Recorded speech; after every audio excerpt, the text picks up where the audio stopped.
Breaking news. Naku po, ito na naman ang nagbabagang balita. Senador Marcoleta nanggigil na naman dito kay Dizon dito sa DPWH na tila hindi pa nga natatapos itong problema ng pagnanakaw dito. Tila may niluluto na naman. Gusto pang dagdagan ang budget ng DPWH. Nako po, Pia Cayetano nanggigil. Ginisa ng ginisa. At talagang binalya itong si Dizon na ito. Mga kababayan ko. Talagang kahina-hinala itong DPWH kaya pala ayaw nilang ipa-live ito. Kasi nga, ganito ang ginagawa nila. Parang naghati-hati sa kapiraso ng tinapay. Halimbawa po, malaking tinapay o cake. Hinahati-hati na nila. Meron ng mga proponents.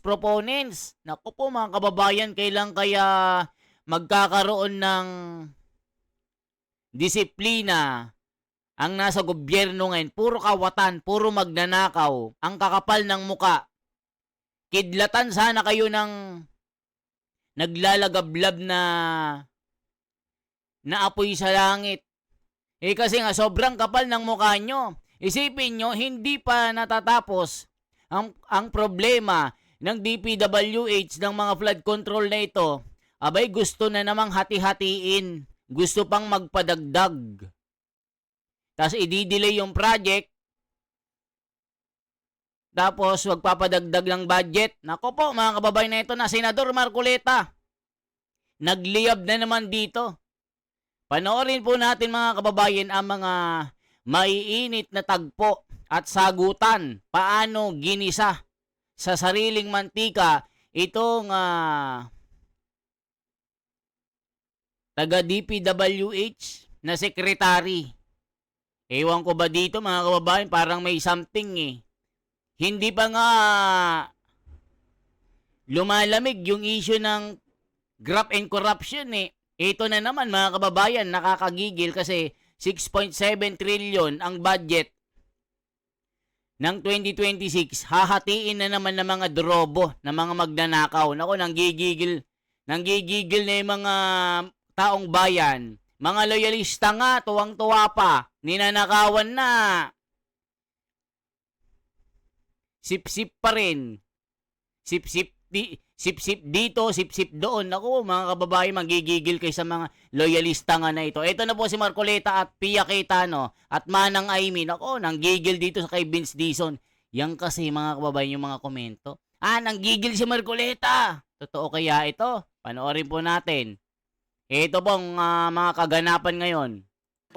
If we said that there is 10 construction workers for every 1 million project, then that means there would be 100 construction workers for a 10 million project, or there would be 1,000 workers for a 100 million project, assuming my ratio is correct. And my numbers are very basic, so madali naman pong sundan yan, okay? So for every 100 peso, 100 million peso project, there will be 100 workers, 1,000 workers. So nung nagkaroon po tayo ng ghost projects na worth 100 million pesos, pwede kong i-argue na 1,000 construction workers ang nawalan ng trabaho dahil nga may ghost project. So let the record show that the Secretary answered yes, kasi hindi naka-on yung mic. Yes. Tama po. Tama. So, during the Ghost Project era, for every 100 million pesos, and again, this is just a estimate, I'm saying 1,000 construction workers, hindi na nga nakapagtrabaho, ninakawan pa sila ng sweldo. Diba? I mean, how bad is that? So that is the situation we have. And Mr. Secretary, how many ghost projects have you confirmed, and how many do you suspect are still out there? Whatever numbers you have that you can share with us. Right now, Mr. Chairman, Madam Senator, our numbers are still, for flood control, our validation is still ongoing. But for Bulacan alone, we have already discovered roughly about 15 ghost projects in Bulacan alone. Are these the ghost projects that were roughly close to 100 million, like a little bit less, around that price? Or Most of them po are within that range, Oh, so between Oh, wait lang. Bakit Ilocos? Hindi kayo nag-imbestiga doon. Tapos pupunta kayo sa Davao. Kayo ni Magalong. Isa rin itong Magalong na ito eh. Ano rin ito eh, may something din dito eh. Kung si Magalong ay totoo na para sa bayan, eh bakit ka pupunta sa Davao, ang dami dito sa Luzon? Eh bakit sa Ilocos hindi nyo iniimbestiga? Eh naku po, napakalaki doon. Laki ng binulsa doon, 55 billion. Dito sa anak ni BBM, hindi nyo iniimbestigahan. Ay nako po mga kababayan ko, kahina-hinala itong si Dizon na ito. 100 So to using 140 my million. guesstimate of 1,000 workers for every 100 million peso project times 15, that's 15,000 workers that never got a job and ninakaw pa yung sweldo nila. That is correct, Correct. Madam Okay. Chair. So that is our situation that you discovered. Kumbaga, nadiskubre mo na yan, wala ka namang kinalaman dyan, nadiskubre mo yan, at marami pa sigurong iba dahil we know that, and we know that you are investigating other regions, di ba? May mga narinig na rin tayong mga ibang probinsya. So we know that for a fact that that is ongoing. So, this is the next point I'm going to bring up. So, when we in the Senate, and for that matter, I'm sure our colleagues in the House did the same, review the budget of DPWH, and the amount is 600 plus billion, no? 670 billion, is that correct? That is the amount that I recall. And then the secretary had requested, sabi ni Presidente, babaan nyo yung budget, and then the secretary informed the Senate, babaan nyo ng 50-something million. Tama? 53? Tama ba, Mr. Chairman? Yung kung ano yung binawas natin? 53 billion. Parang 53 sa magic number. Yun din yung sa PhilHealth na NEP na kulang tayo ng 16 billion. Just to say, okay, kung mga may numerologists dyan, 53. Okay, 53 billion yung, ha? Natandaan ko lang. 53 million yung natanggal sa Senate version.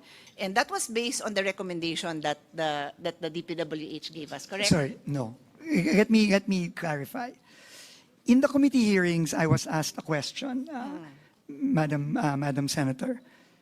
If the DPWH cannot bring down the price of materials, will you agree to a 25% across the board cut? And my answer during that hearing was yes.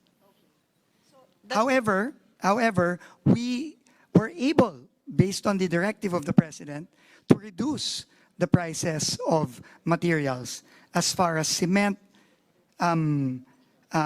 steel, But etc. that's later. That's No, okay. later, So yes. let me just go chronological So the order. 53 billion, I just need to correct it, Madam Senator, did not come from DPWH. Okay. Okay.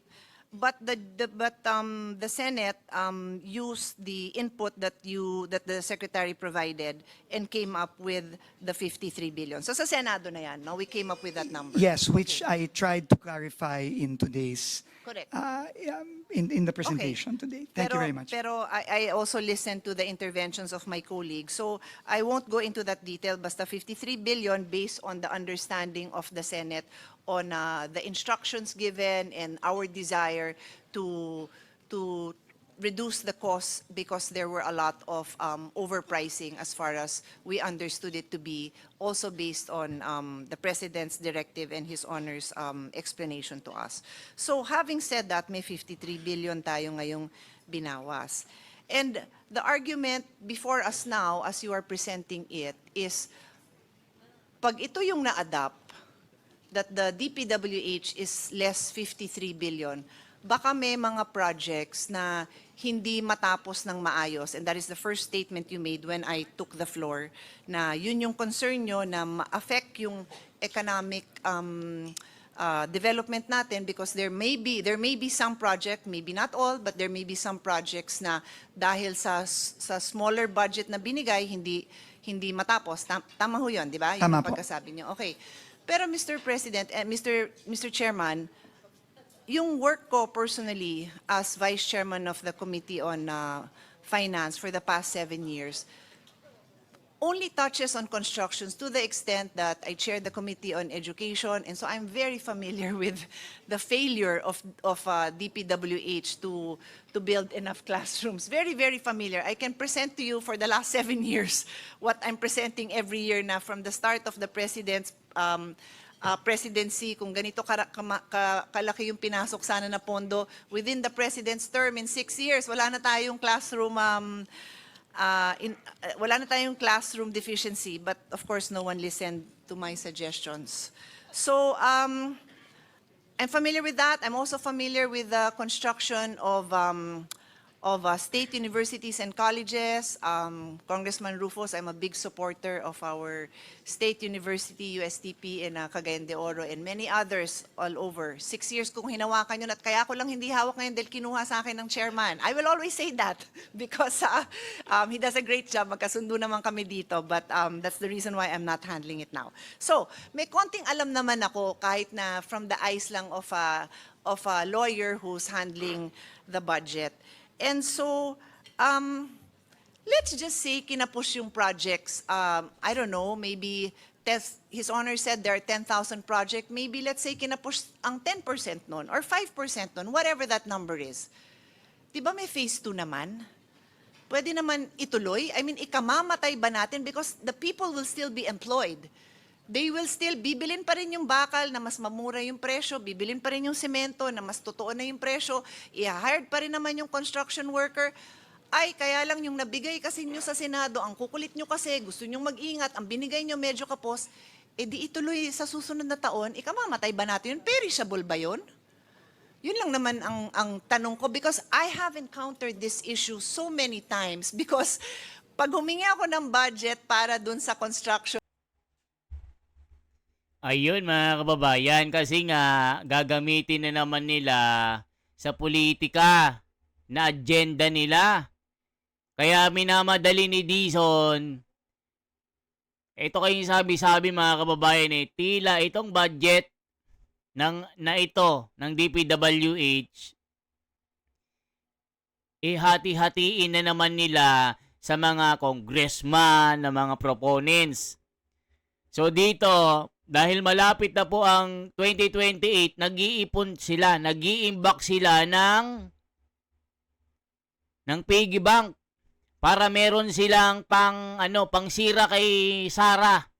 Yan po yung kanilang mga ginagawa. So ngayon, mga senador, mag-iingat-ingat po kayo sa DPWH kasi nga, hindi pa nga natatapos yung issue, magpapadagdag pa ng budget, ang kakapal ng muka. Kapal ng mukha nyo. Mga bukatot kayo, mga buwaya, mga dupang. Ang kakapal ng mukha nyo, magsiray-signan na kayo. Sobrang kapal, sobrang bangag na kayo sa pera. Isipin nyo, padagdag kayo ng padagdag, tapos gusto nyo agad, ibigay yung budget. Di ba mga kababayan? Ano masasabi nyo dito? Di ba? Di pa natatapos yung issue ng flood control ito. Hihingi na naman ng budget. Bawasan nyo na lang yan. Hindi tayo mamamatay pag walang project ang DPWH. Mas maigi na. Kaysa ibubulsa lang ng mga ito, mga kababayan ko. Bantayin natin ang pera natin. Ang kaban ng bayan, nandyan na naman yung mga buhaya. Ito mga tao ni Bangag, ibang klase. Nako po mga kababayan ko, manggigigil kayo dito. Kaya si Marcoleta nanggigigil na rin mga kababayan. Ito po, tuloy natin. ng State University dormitories. By the way, that is my passion. So mga colleagues, sa mga lugar nyo, sabihin nyo sa akin kung meron tayong matutulungan dyan sa susunod. It's my passion. Pag kinulang, di next phase 2. Pag kinulang, di may phase 3. So, yun lang naman yung sa akin. And after I get an answer from the Secretary, I'll tell you why I'm exploring this option because of the next point I'm going to make. Just to, I think, simplify the answer to this question, Mr. Chairman, Madam Senator. I think the concern is, kapag po, halimbawa, no, yung proyektong pinakita natin kanina sa Region 4B, that was in Romblon, no, by the way, kung ganun po kalaki yung cut doon, no, 68 versus I think yung tama dapat na cut na 37% instead of 68. So kalahati. Wala pong magbibid doon sa proyektong yun. Wala magbibid. Kasi po, hindi po kaya, no? So, ang pwede pong gawin ng DPWH doon is, So sabi niya wala daw magbibid, di wala. Magugutom ba ang Pilipinas? Kung ghost project din, wag na lang Dizon. Itong Vicencio na ito, mapilit ka Kaya nang gigigil din sa'yo ang taong bayan Tila meron kang ginagawang kabalbalan din Yan yung mga galit na nagko-comment. Kaya nang gigigil na sila sa'yo. Isipin wala daw magbibid pagka babawasan, di wag na lang. Tinatakot mo pa yung mga senador. Gigigil ang mga tao sa'yo igsian yung imomodify po yung proyekto. Ibig sabihin, kung yan 10 kilometro dapat, pwedeng gawin ng DPWH, iigsian. No, yung proyekto para lang maging implementable. Pero, yan po, ginagawa po yan. No? It's called modification. No? But, yun nga, sayang nga po yung economic activity. Kasi obviously, pagka yung 10 kilometro po, ginawa na lang 5 kilometro o 3 kilometro, lesser economic activity po yun, mas maigsi yung trabaho, yung araw na pagtatrabahuan ng ating mga kababayan, etc. Mas konting simento, mas konting bakal, etc. So yun po ang real effect po ng isang proyektong tulad nung pinakita natin kanina. Pero tama po kayo. Marami pong mga proyekto ang DPWH na hindi natatapos ng on time, no? Pero, ganun po ang immediate effect kung susundin po natin yung nasa Senate version. So, tama po kayo, we can live with it. We can, to be quite honest. But, that is the real effect. If a project is reduced from 41 million to 13 million, when the real price based on the new prices is a project of 30 million, then there will be an effect on the project itself. Mga kababayan, kung sa akin lang, personal opinion ko, okay lang. Kaysa nakawin nyo. Kaysa ibulsa ng mga bangag na ito. Kaysa dupangin nyo. Maigi ng ganyan, bawasan nyo yan. Huwag nyo bigyan ng budget na mataas kasi nga ibubulsa lang ng mga yan. Mas malaki binubulsa kaysa sa ginagawa nilang project. Puro multo-multo. Kakabwisit kayo. O, kita nyo kaya galit na galit si Marcoleta sa inyo At tignan nyo ang Blue Ribbon Committee. Ginawang bardagulan. Ginawang Sarsuela, ginawang itbulagaan na mga buwang. Wala namang alam. Ayun, inagaw ang pwesto kay Marcoleta yun. Nagkahetot-hetot ang investigation. O kita nyo hanggang ngayon, may nakukulong ba? Yung mga kinanta ni Gutesa, meron ba? Yung kinanta ni Saldico, meron ba? O, tignan nyo. Ginagawa nyo.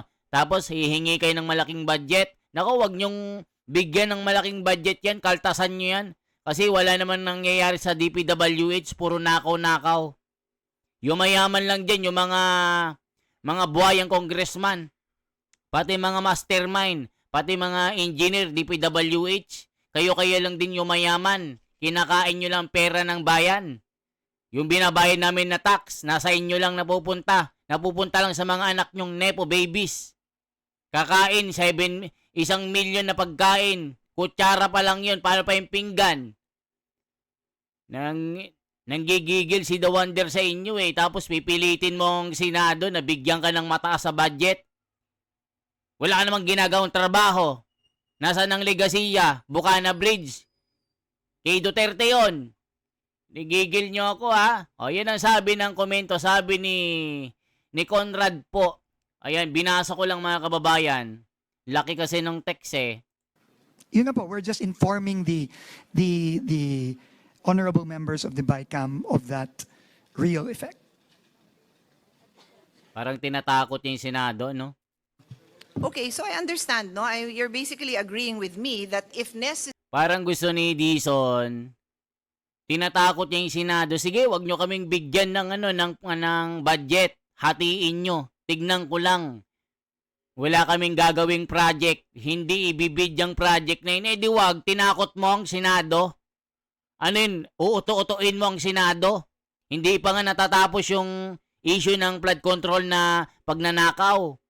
Ibalik nyo muna. Sabihin may mga nagnakaw dyan, ibalik muna yung pera. Pera ng bayan. Saka hihingi ka. Diba? Mga kababayan ko, tinatakot niyo yung Senado eh. Sige, huwag niyo kaming bigyan ng budget. Walang project yan, hindi yan ibibid. Pabago-bago ka ng script ah. Ginigigil niyo kami ah. necessary, pwede naman ituloy yon the next year, okay? And the reason, and I understand yung nanghihinayang po tayo na, pero kung pwede naman buuin, sino ba naman may gustong mabitin? For example, may sports project ako dun sa probinsya ni Congressman Abet Garcia. Eh, ba't ko naman ipapa 2 years from now kung pwede nang mabuo next year, kung pwede nang maglaro yung mga bata doon, kung pwede na tayong magkaroon ng the next Southeast Asian Games champion doon, di ba? Bakit nga naman? I agree. But, ito na nga yung next point na sinasabi ko. Mr. Secretary, you will recall how important communication is, especially during the time that you were the COVID SAR, the vaccination SAR. No less than WHO emphasized that one of the pillars in addressing this COVID epidemic was proper communications. Apat lang yung pillars nila, di ko na maalala yung tatlo. Pero yung communication, imagine, was included in the pillars, communication. So ito nangyari. Nabalitaan na merong mga flood control and massive corruption in DPWH. And the President made a statement about it. And then DPWH stepped up under your leadership and addressing this, going on site, identifying the areas that were victims of this massive corruption. So what did we communicate to the people? Hindi tayo papayag na may ganitong klaseng korupsyon. Hindi tayo papayag na may mga kontraktor at may mga konsyabang government employees, officials from all levels, hindi tayo papayag. That is the message. That was what was communicated. So when we step into this BICAM today, ang bit-bit natin lahat, or at least namin sa Senado, nag-reduce ng presyo based on that same communication, based on that same script. Ito ang gagawin natin para sa taong bayan. We will show up. We will not allow this to happen.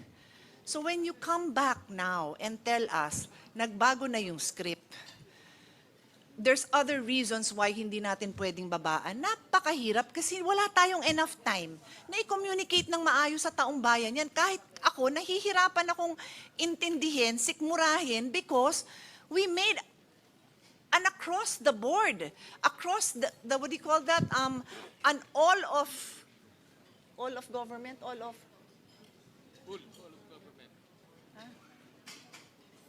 of government approach. Whole of government approach, di ba? The President, his alter ego, the Secretary, members of the House, members of the Senate. Tapos, ang pinangahawakan ng mga tao is we will not allow this overpricing. I know it is not as simple as that. Many times, I have had to make tough decisions in pushing for measures, including, let's say, the CREATE law. Hindi naman lahat masaya ang mga businessmen doon dahil may mga tinamaan. Sabi natin, wag na natin ibigay yung todo-todong, ano tawag dito, yung deductions, yung incentives. Yung incentives that they have been receiving for 40 years. Siguro naman, after 40 years, pwede na kayo magbayad ng tax, di ba? Hindi sila masaya, but we have to do the difficult thing. So, I am very willing, Mr. Chairman, to do the difficult job. To try to see kung papaano tayo makakapag-provide ng more support to economic activities, especially in the countryside.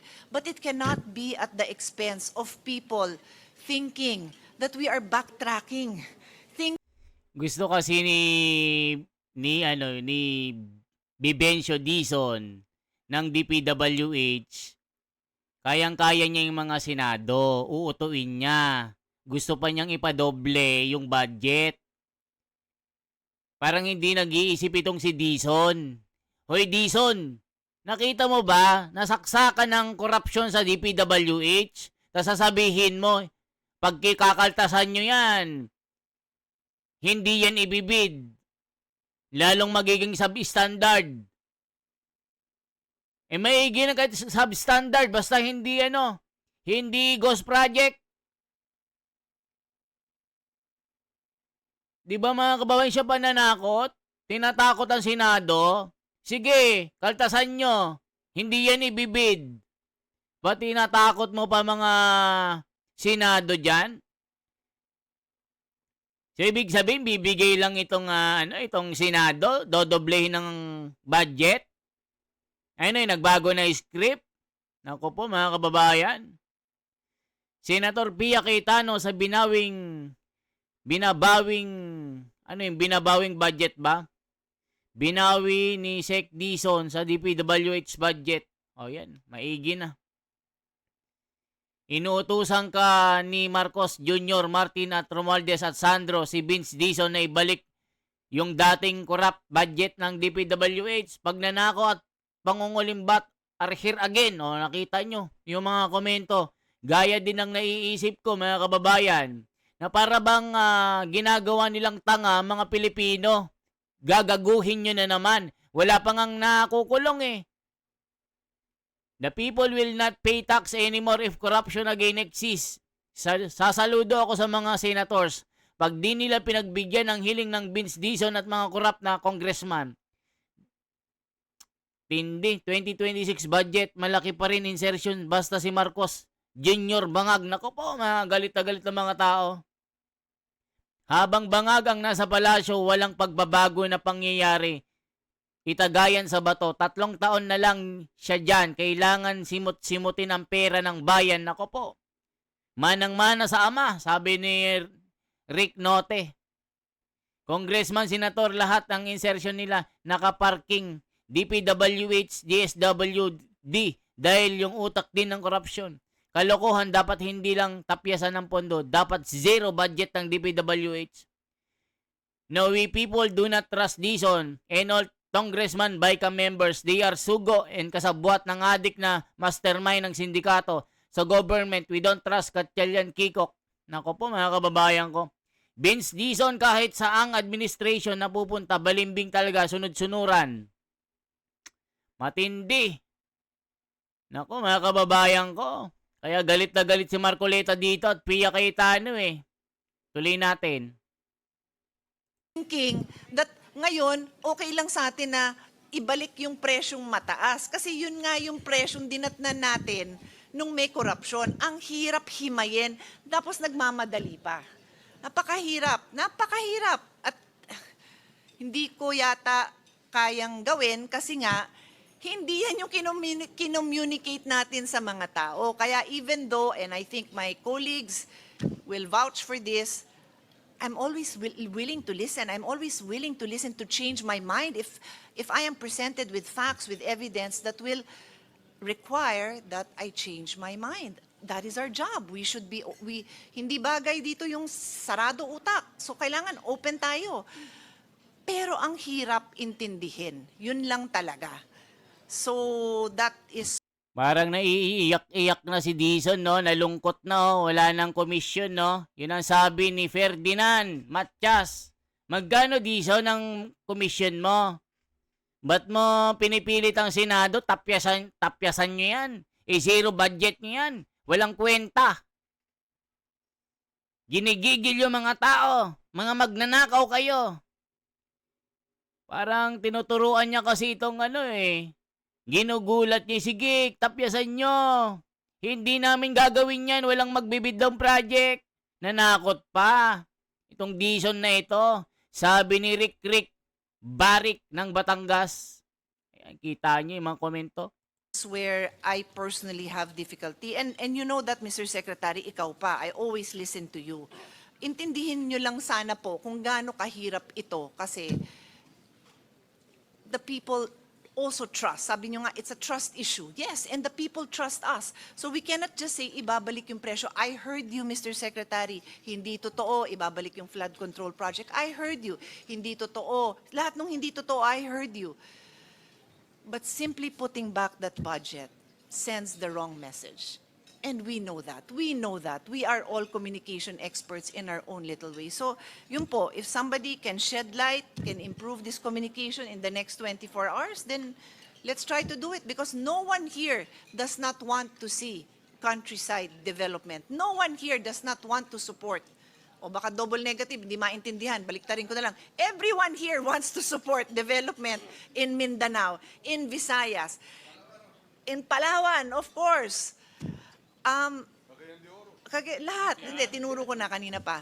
Lahat naman gusto, pero sa panong paraan na ang tao kaya nilang intindihin na hindi natin tinatalikuran yung ating commitment sa kanila, na hindi tayo papayag na may kalokohan and all, I say all, the safeguards are there. So yun lang, Mr. Secretary, you know me well enough to know that I don't want to make your job harder than it is. I have so much admiration for the work you have done and the work you continue to do. But help us out here because this is not something that we can easily just say, okay lang, balik sa presyong gano'n. Hoy, nakita nyo? O, di ba? Dizon defends appeal to restore DPWH budget cuts in 2026. O, sipin nyo? Gusto nila same pa din yung budget. Maigi na kinaltasan ito, mga kababayan, kasi nga, babakawin na naman eh. Dedekwatin naman ng mga bangag eh. O, loyalista. Loyalista, makinig kayo. Maligo-ligo kayo. Nang may himasmasang kayo. At tignan yung panloloko na ng mga tao. Niloloko nila tayo. Yung mga loyalista, okay lang lokohin ang mga yun eh. Kasi uto-uto ang mga yan eh. Loyalista yan. Hoy, gumising na kayo. Ano yon? Puyat pa din? Puyat sa pagka-uto-uto? Magising kayo sa katotohanan na ang mga ito mga bata ni Bangag, mula sa pinakamataas, mga buhaya ito.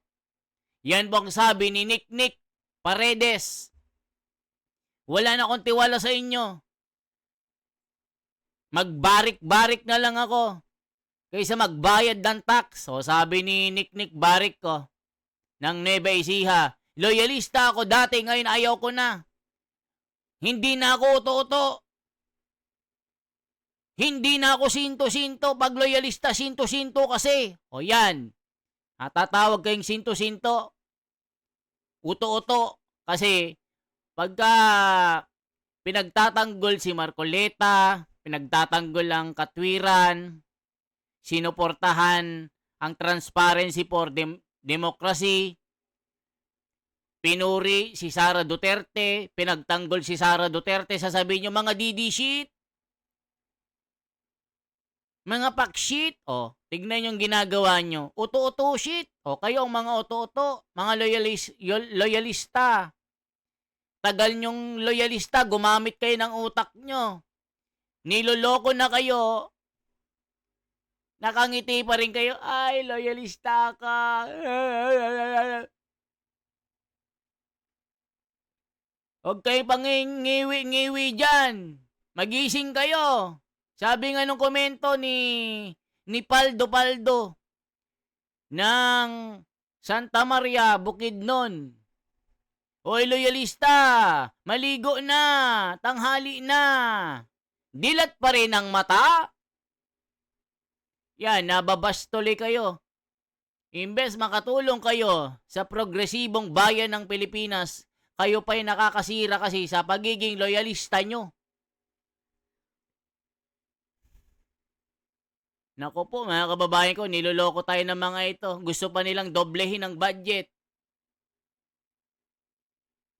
Tapos tatakutin, hindi yan ibibid, walang gagawin, walang tatanggap ng project na ano na hinati inyo ang budget. Oh, magkano ang bang bulsa? Magkano? 30%, 30%, 60%, 5% na lang yung project. Magkano hati-hatiin nyo sa mga proponent na yan? Kaya si Marcoleta, galit na galit sa inyo eh. Kaya ginisa kayo sa Blue Ribbon Committee. Ang ganda-ganda ng simula ni Marcoleta. Ayun eh, nagaw ng mga bulagaan. Nagaling-galingan. Hindi naman abogado, nagaling-galing. Ayun, nabokya. Dinurog lang ni Marcoleta. Hindi kayo uobra kay Marcoleta. Pagbatas ang pag-uusapan. No bending the law. Diba? So yan lamang po ang ating bahagi mga kababayan ko. Ako si The Wonders Philippines. For transparency, for a better democracy. Isang like, isang share, at isang subscribe. And once again, i-comment nyo po kung anong location po kayo, anong bansa, saan mang lupalop ng digdig, saan ba inaabot itong bidyong ito.